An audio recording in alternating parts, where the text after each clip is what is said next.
All right, what's going on YouTube? It's Matt back again here.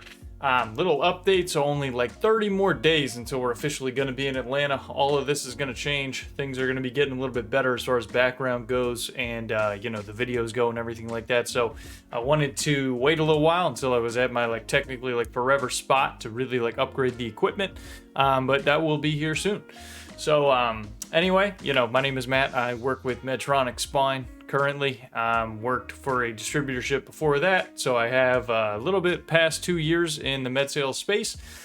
So like I always say, definitely not a veteran by any means, but I always try and do the best that I can for younger people that's trying to break in. So, maybe you could have a similar story to me. So without further ado, actually one more thing. So if you can, please subscribe, because that's the only thing that's going to help this channel grow. Please leave a like on the video. That's how it actually grows out to other people besides the people that consume this content regularly.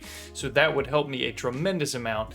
Now, officially, without further ado, we're going to get right into it, which this topic of this video is going to be common, career paths that you can transition into medical sales with and why they are beneficial. So a common one that I see all the time is actually physical therapists. I see physical therapists break into medical device sales all the time. They're people that deal with doctors regularly. They know how to talk to doctors. They are already patient-facing because they see them all the time in clinic. I see a lot of medical device companies try and hire physical therapists. A lot of the time they are quote-unquote good-looking people that, take care of themselves, take care of others well. So medical device companies do and will hire these people a lot of the time. Sometimes you won't get, your dream job maybe, at least right off the bat if you don't have sales experience, but PTs are ones that I see hired consistently. Okay, so next is actually going to be athletes, which I know some people might not say this is an occupation, but I see companies like Stryker, Medtronic, bigger companies all the time hire ex-professional athletes, minor league baseball players, any kind of people that sort of gets paid to do a sport. They do hire them all the time, and the reason that they hire them all the time is one, because it's really cool to say that you have a pro athlete on your team. Honestly, doctors would probably like to talk to pro athletes. That'd be cool. Some people do, would like that component of it.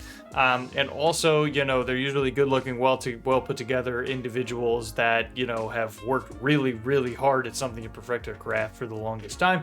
And then I'm imagining hiring managers and other people would also assume that they would do the same thing for their careers. And also hiring athletes because, they don't like to lose, they're competitive, and you kind of need that competitive edge in medical device sales in order to be successful in it. Okay, so another one is going to be personal trainers. I see this all the time, very similar to physical therapists. You're working with clients, working on their bodies. Sometimes you do communicate with doctors, not a lot with personal training, but sometimes you will if you have to get consent from the doctor in order to, train their patient, so to speak.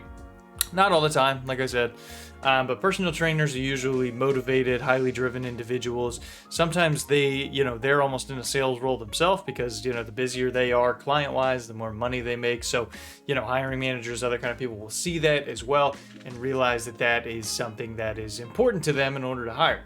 So think about that if you're a personal trainer thinking of breaking in. I see that all the time. Another one is going to be athletic training. This was actually my background prior. I was a licensed athletic trainer in the state of PA, so I did that for a little while before breaking into medical device sales. And actually, my story, some of the people might notice this, but might know this prior, but I was swabbing someone's nose, which actually turned out to connect me to my current boss when I was working in orthopedic urgent care, and that actually led me to my first job with that distributorship in medical device sales. So you can break in as an athletic trainer. Don't let anyone tell you no. Next is going to be nurses. I see nurses break into medical device sales all the time. Healthcare background, they work with doctors all the time, every day. I see nurses break into medical device sales and just immediately have a large book of business because they're smart enough to know that they'll get into a medical sales niche that they work in all the time.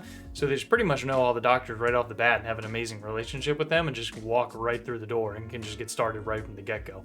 And from a competitor standpoint, that stinks because, this person has all the relationships with the doctors, essentially immediately walks right into the office and, you really can't even do anything about it. So hiring companies know this.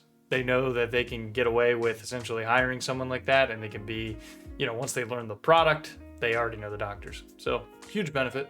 And the last one is going to be people, this isn't really a career, but people with MBA and business degrees.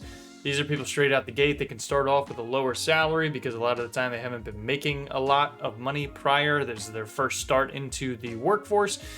So that helps them become more hireable because company doesn't have to take out a large amount from their top in order to pay them down. So that is a big one. And then they've also know the business side of things from having an MBA, so they're a little bit more comfortable that way. I'm sure maybe they've done some internships, maybe they've been to medical sales college, who knows? But I do see people with MBAs get hired, consistently, all the time for entry-level positions. So without further ado, that's it. If you made it all the way to the end, awesome. Leave a comment for me. We'd love to chat with you. Until next time.